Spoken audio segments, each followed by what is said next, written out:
बहुत समय पहले मद्र देश में अश्वपति नाम के एक प्रतापी राजा राज्य करते थे। उनके पास धन, वैभव और सुख सुविधाओं की कोई कमी नहीं थी, लेकिन उन्हें संतान का सुख प्राप्त नहीं था। संतान की इच्छा में राजा ने वर्षों तक माता सावित्री कठोर तपस्या की। अंततः देवी प्रसन्न हुई और उन्हें एक सुंदर कन्या का आशीर्वाद मिला। देवी के आशीर्वाद से जन्मी उस कन्या का नाम सावित्री रखा गया। सावित्री बचपन से ही अत्यंत सुंदर, बुद्धिमान और तेजस्वी थी।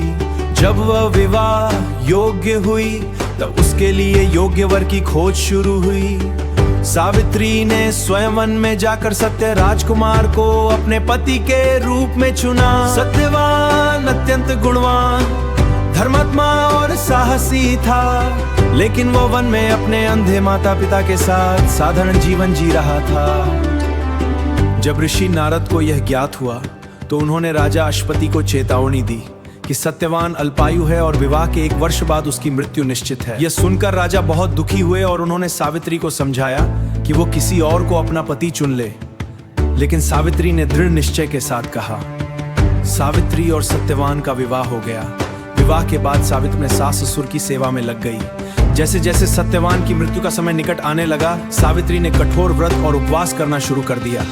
सावित्री और सत्यवान का विवाह हो गया। विवाह के बाद में सास ससुर की सेवा में लग गई। जिस दिन सत्यवान की मृत्यु निश्चित थी, उस दिन सावित्री भी उसके साथ जंगल गई।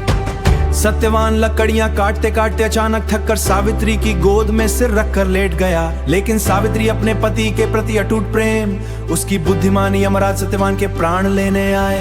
सावित्री ने यमराज का पीछा करना शुरू कर दिया। यमराज ने उसे वापस सास ससुर की और उनका खोया हुआ राज वापस मांगा। यमराज ने तथास्तु कह दिया। फिर सावित्री ने अपने पिता के लिए 100 पुत्रों का वरदान भी मिल गया।